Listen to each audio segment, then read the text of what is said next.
Hello there. This is the third lecture of a series of lectures on transistors design and applications. And we are going to talk today about biasing of a single stage common emitter amplifier.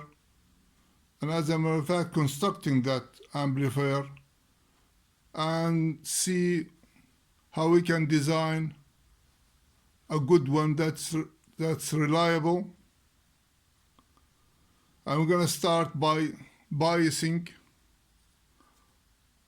of that common emitter amplifier stage. Okay? And whenever we want to design, whenever we want to start biasing that transistor, we have to make sure always that we have a stiff network in here. As you see in here, we have about 10 IBs, and when another IB in here joins, you're going to have 11 IBs through R1.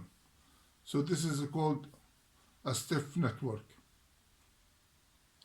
It's called in here fixed biasing. This is not true. This is H biasing or voltage divider biasing.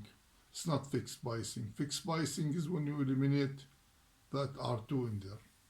So the idea is to design a stiff network of IBs to be equal 10 times the IB that's coming from the emitter. Such a design like this will be stable with temperature and with variable HFE.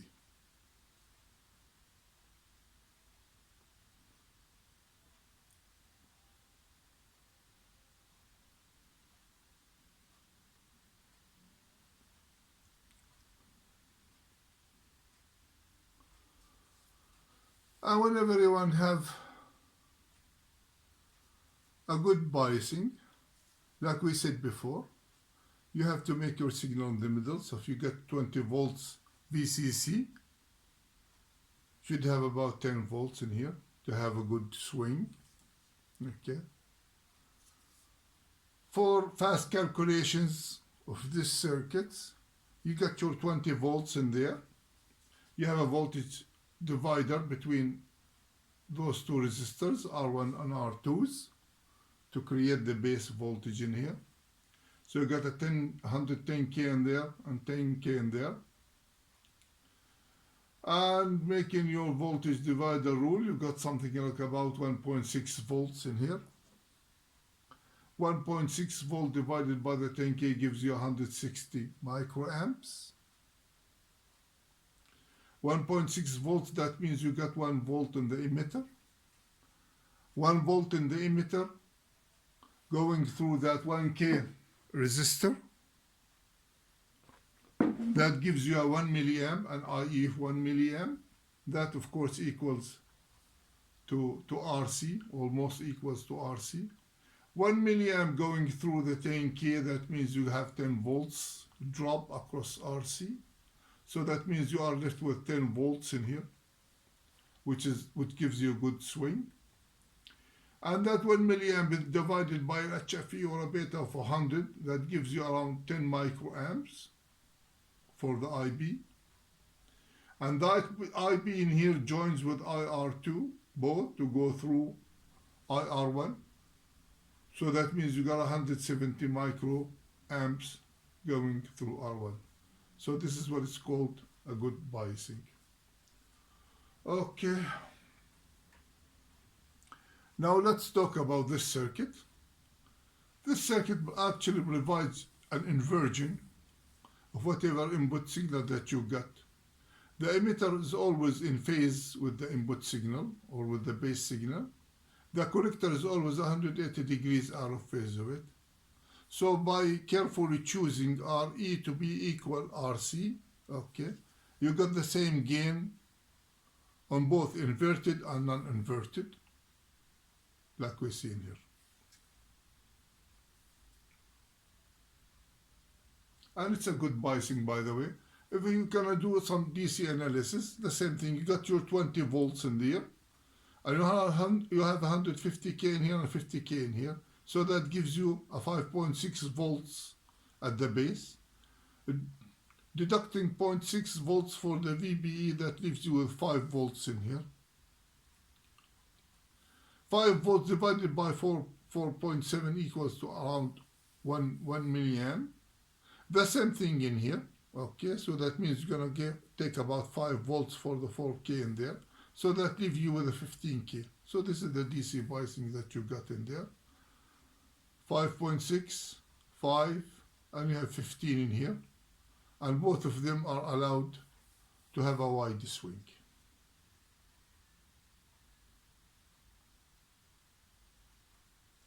Let's see what else we have.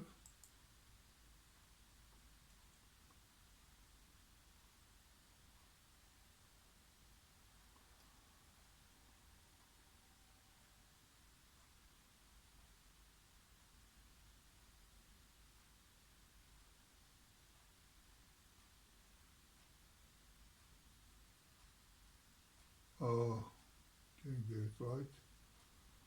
Let's see if this is good enough. No.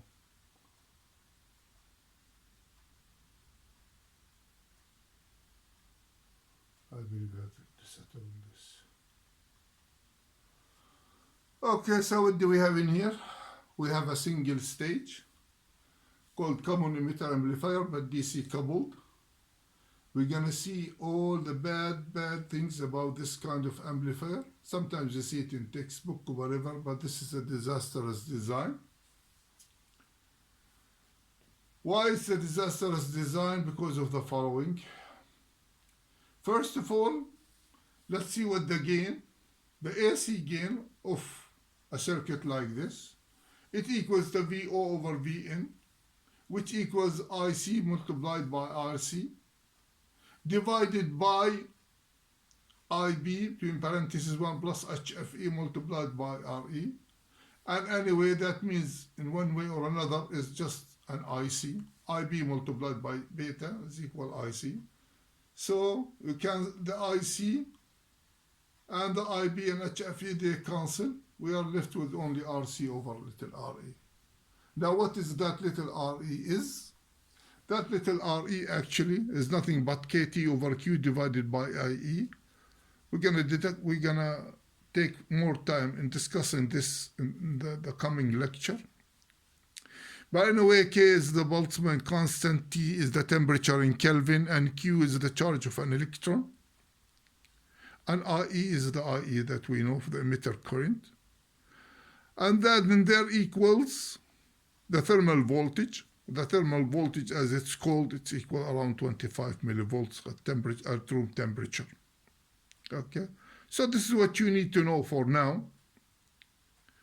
That the thermal voltage is 25 millivolts, and that the dynamic resistance of the emitter or RE, it equals the 25 millivolts divided by whatever IE that you have in there.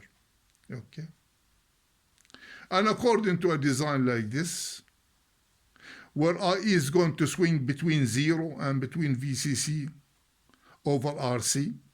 So it means either all the full current will go through RC or zero current will go through it.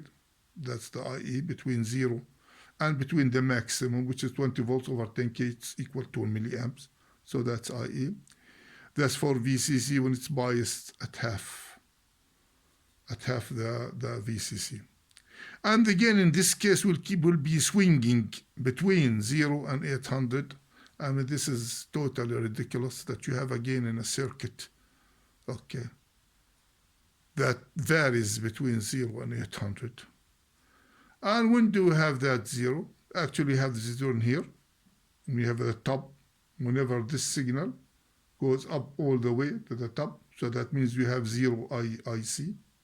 And when you have 0 IC, that means you have an infinity little RE. And here you have the high gain. When you have the high gain, when this equals 0, and you have a current through RC, 20 volts across RC, which means you have a 2 milliamps in there. And that means you're going to have a 12.5 ohm. And when you divide the 10K divided by 12.5 ohm, you get your 800 gain. Okay, that's one here. And here, of course, more derivation for this. This is the gain high, which equals 800. Okay, 10K divided by 25 millivolts divided by 20 volt over 10K. This is equals to 2 milliamps. And 25 divided by 12 sorry. And 25 millivolts divided by 2 milliamps, that means equals 12.5 ohm. And 10 ohm of 12.5, that gives you the 800. And the gain, which is the minimum gain, is the 10K divided by 0. That infinity, sorry, that's when RE equals infinity. And RE equals infinity when this voltage goes all the way up and IE becomes 0. Okay? We'll talk later on about how we got the thermal voltage and all that stuff in the coming lecture. We don't want to confuse you further in here. But the idea in here, look at this stage, and this is horrible. You put a signal like this, and it gets so distorted like that, with a gain swinging between 800 and 0. And to further complicate the situation, because this is DC coupled for the input, because the input DC coupled, sorry for that. Okay, because the DC coupled, the input, the base is DC coupled, so that means it's fixed on a battery or a voltage power supply, whatever, or other source. And VE is fixed to the ground, okay? And we know that VBE deviates with temperature. And since both are fixed, so that means an increase of 8 degrees in temperature will create a difference of VBE of about 16 millivolts or 17 millivolts. Those 17 millivolts are enough to double that IE through the transistor. It doubles. And we're going to discuss this also in the coming lecture, how that actually happens and what it does. But for now, you should know that when temperature increases and you have your VB fixed and VE fixed and temperature increases by 8 degrees, that creates a difference of 17 millivolts. Those 17 millivolts will be enough to push that transistor to saturation. Because as a matter of fact, next lecture, you're going to know that you are not dealing with transistor as a current device. It's not going to be dealt with as a current device. It will be dealt with as a transconductance device, which means V in provides I out. Okay? This is how it's going to deal with. V in to provide I out, not I in or I base current to create what they call it, an emitter or a collector current. It's going to be considered as a transconductance device. And we'll see that further in the coming lecture.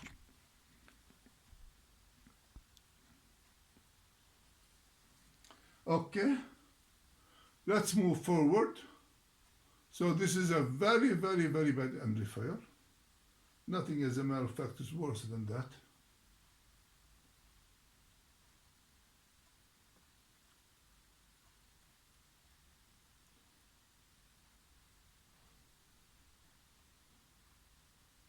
So let's go by designing our single stage common emitter amplifier and see the things that go in favor and things that goes against. We have a single stage in here, okay? As we see in here, we have a 15 volts as a VCC. 15 volts as a VCC. And we got our divider here to create our base voltage. We got 82K and we have a 10K. Out of 15 volts, that gives you a 1.6 volts at the base of the transistor. Okay. Deducting that 0.6 VBE will give you something like about 1 volt at the emitter. 1 volt at the emitter divided by the 1K gives you about 1 milliamps. So we get about 1 milliamp going through IE and IC. 1 milliamp going through 7.5K will give you 7.5 volts at the VC. That means you are exactly in the middle between VCC and ground, 7.5 volts at the collector, which gives you a good swing or a full swing. Okay, that looks nice so far. And what is the gain for a circuit like that? Like we said before, it's always the gain equals RC over RE. And since we have a 1 milliamp of current going through IE, so that means little RE will be equal 25 ohms. And again, in a case like this, will be equal 7.5K divided by 25 ohms. And that would equal around 300. 300. It's a very good gain, by the way. That's provided the frequency is greater than 650 hertz. That's just something to do with this cabin here, so we are not going to consider this at this time. This is not that important. Okay. And what's the input resistance for a stage like that? When we look this way, we got this resistor in parallel with that one. Okay. And both are in parallel with HFE multiplied by the 25 ohm, and the 1K we take it out because it's decoupled by the cap. So what you get in 25 ohms multiplied by 100, your HFE, and the whole total will be equal about 1.9 kilo ohm. Not that high, by the way. This is low. That's the input resistance looking this way. Okay. And what else to talk about? Yeah, let's see, this is the graph. Let's see how the performance, how this circuit performs when we apply an input signal, a sine wave input signal. Okay. And the same thing we're going to elaborate, that RE keeps changing with IE. So the more IE changes, the more RE changes. And the more RE changes, the more the gain changes. And we're going to see this, okay, in this output graph that we have in here. So we applied the sine signal in here, and this is the output. And let's analyze that output. We're going to have a swing in here of up to 15 volts. Okay, so that means this is the middle, which is, let's say it's the 7.5 volts. Okay, so we're going to increase it by 5 volts and decrease it by 5 volts. This is the output swing, plus and minus 5. So at the peak, we're going to have something like 12.5 volts in here at this point. When it's high, we're going to have a 12.5 volts in here. And at the minimum peak, we're going to have 2.5 volts there. Okay, and we're going to analyze how this circuit acts in these conditions. Actually, you see these circuits in many books, and you see it's ideal and it's beautiful and it works and whatever. We're going to see all the bad stuff that's included in here. So at the top peak in here, okay, our little RE will be 75 ohms. Why? Because you have only 2.5 volts in here, and those 2.5 volts in here, it tells you what kind of current is passing through this resistor, which will be 2. Let's see. Let's concentrate on that. At this in here, when at the top peak in here, we have only 2.5 volts left for that little RC. And that means you have your little RE to be 75 ohms. Okay. So that means, sorry again. Okay. You have only 2.5 volts left. You have your 5 in here. You have 2.5 volts left for the 7.5K. Okay. And that current that you got in there, when you divide the 25 millivolts over it to get what your little RE, you're going to come up with RE equals 75 ohms. And here in the middle, like we said before, when it's 7.5 volts exactly, you got your RE to be 25 ohms because this is biased to be 1 milliamps going through IE. So you got your gain to be 300. So in the middle exactly, you got a gain of 300. In the top, you got a gain of only 100 and RE of 75 ohms. And at the bottom peak in here, you got your RE to be equal only 15 ohms. And again, you equal 500. I mean, look at that fluctuation of that current in here, that gain in here. At the bottom is 500. in the middle is 300, and at the top is 100. So this is very distorted gain. Okay. And why is RE is 15 ohm in here? Simply at the peak in here, when this goes so low, minus 5 volts in here, so you lift with only 2.5 volts. That's what you lift with. And you got in here all the voltage that you got in here, which is about 12.5 volts. 12.5 volts divided by the 7.5K will give you a current that when you divide the 25 millivolts over it, okay, it will give you RE only 15 ohm. So this is the maximum gain at the bottom, and this is the maximum gain at the top. And look how distorted the signal is. The gain will vary very much with VO, and we already saw this. By the way, this might work. I mean, if you keep your swing just for 1 volt or half a volt or whatever, this thing will work. But if you want more swing, this is the kind of disturbance that you can have. So you have to know the limitations of the circuit that you are dealing with. Okay. And don't forget that this cap in here, okay, should be calculated according to RE in here, not according to the resistor that is in parallel. And when this cap is present in here, you can consider this to be shorted, this point to be shorted to ground. You're going to have to choose it big enough compared to the little RE, not with RE in here, the dynamic resistance of RE, not RE in here. And this case will make it much bigger, of course, but this is the way it's calculated, and here's the equation for it. So the gain will vary very much with VO, and we already saw this. This is stable with DC biasing, as we see in it. It is stable with DC biasing, no doubt about that. I mean, putting that 1K in there, this is the idea of it. Now, any deviation of VBE in here with temperature, the minus 2.2 millivolt per degree centigrade, will not affect the biasing of this circuit. Why? Because you got your 1.6 volts there, and you got your 1 volt in here. And if this is a shrink by 10 or 20 millivolts, it won't make any difference. Okay, so this is the idea. Providing this IC in here, providing this RE in here, okay, gave a tremendous stability for the circuit. And this is in the contrary of whatever we had up there. If you still remember that 800 in there, and that disaster that we had up here, okay? So doing something like this, and adding that resistor in there, will improve our circuit beyond belief. And whatever drift that you have in temperature in here, nothing will happen. Up there, 8 degrees were enough to saturate the transistor and get it out of service.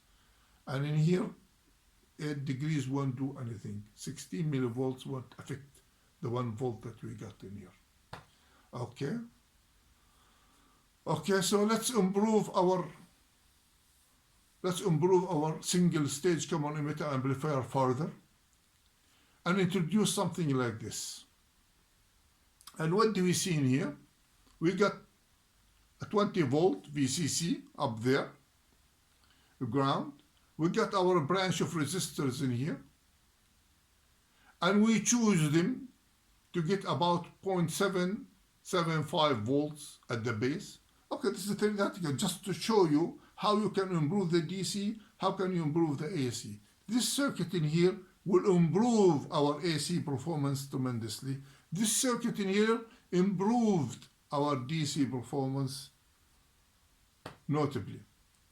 Okay, so what we got in here, we got 0.775 volts. You got 175 ohms. You deduct a 0.6 out of this, you're left with about 0.175 volts. You got 175 ohms in here, so that gives you 1 milliamps of current through RE. And 1 milliamps of current going through the 10K, that gives you 10 volts drop across this resistor, which means your VC is exactly at 10 volts. Now let's look at the AC performance, which is the real important thing and what it is. In here, the same example where we apply a sine wave. Move that hand a little bit.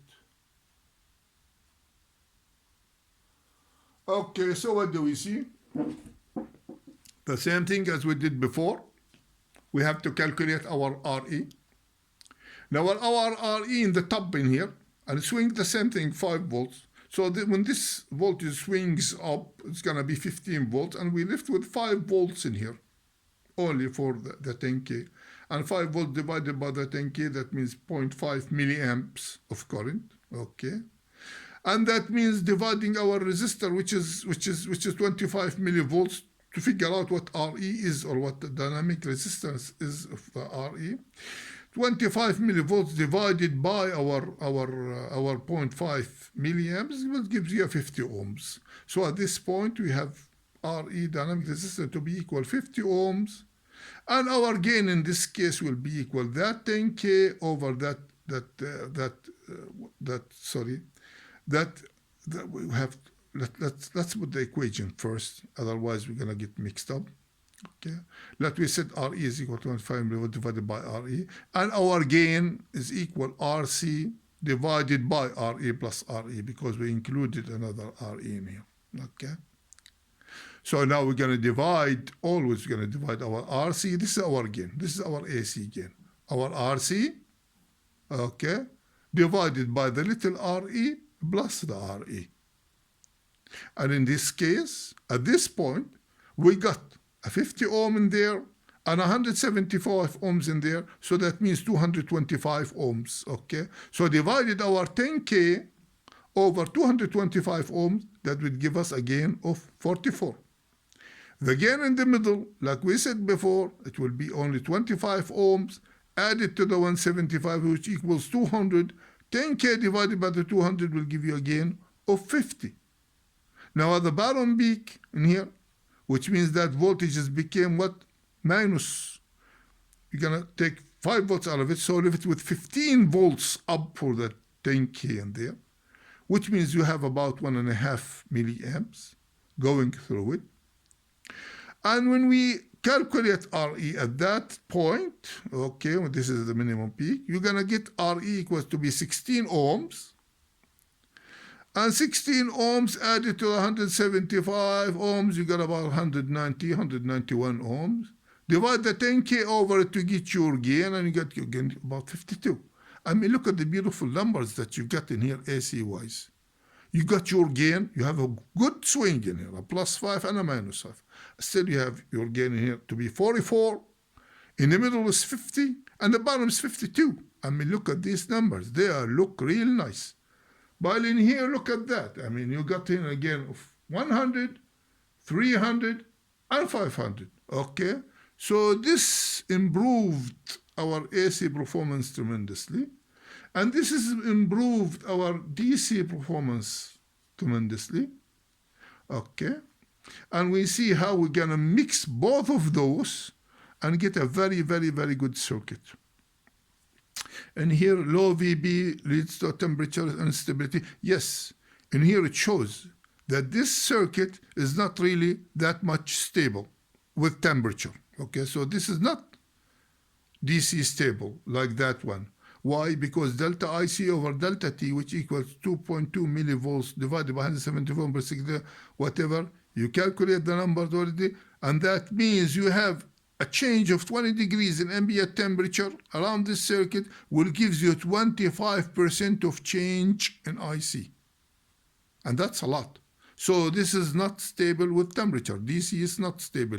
AC-wise, it's perfect and it's doing a good job. But DC-wise, it's not. Okay? So now we have to mix both of those circuits to get the good things of both worlds. And let's see how that is done. Yep, this is how it's done. Okay? This is how it's done. What we do, we mix both words. We got our 20 volts in here. We got our resistors. We got our 1.6 volts for the base voltage. Okay? And here's the work that we've done. We mixed both circuits. we got 180 ohms instead of 175 of there, okay? That to improve our AC performance, our gain stability and performance, and we put another cap in parallel with 180 ohm to improve our DC performance. So through this network, we got the good things of both worlds, okay? And of course, the biasing in a case like this, 1.6 volt, deduct 0.6, you are left with 1 volt in here. 1 volt divided by the 180 and 820, that gives you a 1 milliamps of current. 1 milliamps of current going through the tank here, that sets you at a center point of plus 10 volts to have a good swing, okay? Our gain, as usual before, is RC over little RE plus RE1, okay? And little RE, the dynamic one that keeps changing with RE. Now it's more stable since we included 180 ohm with it. Our gain in a case like this will be on 50, okay? Which is, of course, as we said before, about 200 ohms in here. 10K divided over the 200 ohms. That gives you the gain of 50 AC. And the frequency, operating frequency, look at that. 68 microfarad is enough to give you a starting frequency, the low cutoff frequency of 20 hertz. So this is a real amplifier, of course. Rn is very much improved too. It equals 6.2 kilo ohm, okay? This resistor in parallel with that. And you get that little Re added to this 180 ohm multiplied by HFE. They are all in parallel. You get something like about 6.2 kilo ohm. And here's how to calculate your cap in here, okay? This is probably even more than you need, but this is very good, okay? And it's calculated, of course, looking at the 180 ohm and the little Re, not this one. Forget about the 80 ohm. You always, whenever you want to get your DC performance, your AC performance, you consider the cap to be dealing with whatever is it in series, not whatever is it in parallel in this case. Now gain is more stable, as we in here. A stable DC biasing. So we get the good of both worlds. The same circuit in here, it can be done in another way, which is the same thing actually. Just put the two thing, 1K in here in parallel, instead of adding them together, okay? Put it the whole. And add the 180 ohm to the 68 microfarads. And at AC performance, as we know before, okay, this will be shorted. And this is in parallel with that will be equal to 180 ohms. And you add to it whatever RE is. So that is almost exactly like the same configuration in here. It can be done in a different way in here. And later on, probably next lecture, we'll deal with more things. Here's the emitter intrinsic resistors, little RE dynamic resistors, and how it's actually calculated, okay? So this is the VBE. What VBE actually equals is KT over Q, the natural logarithm of IC over IS. IC is the current of the collector. IS is some saturation current inside the device itself and has to do with each transistor individually. Okay, so the total of this at room temperature is around 0.6 volts. That's what you get. Do the differentiation for it, you're going to get RE equals KT over Q, which is actually 25 millivolts or 26 millivolts, divided by whatever IC that you have. So this is your secret of little RE. RE roughly equals 26 millivolts, okay, divided by IE. That's at room temperature of 25 degrees centigrade. And here, as we said before, okay, the K-Boltzmann constant, temperature is in Kelvin, okay, which is 273.16. Add to it the room temperature is 25, that reaches about 300. Q is the electron charge, okay? And later on, probably we'll talk about a lot of this other stuff. I don't know what else to talk about at this moment.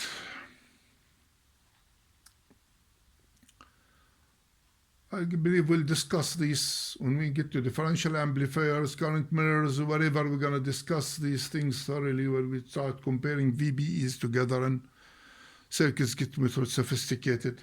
Okay, something like this, I believe we have to end it in here.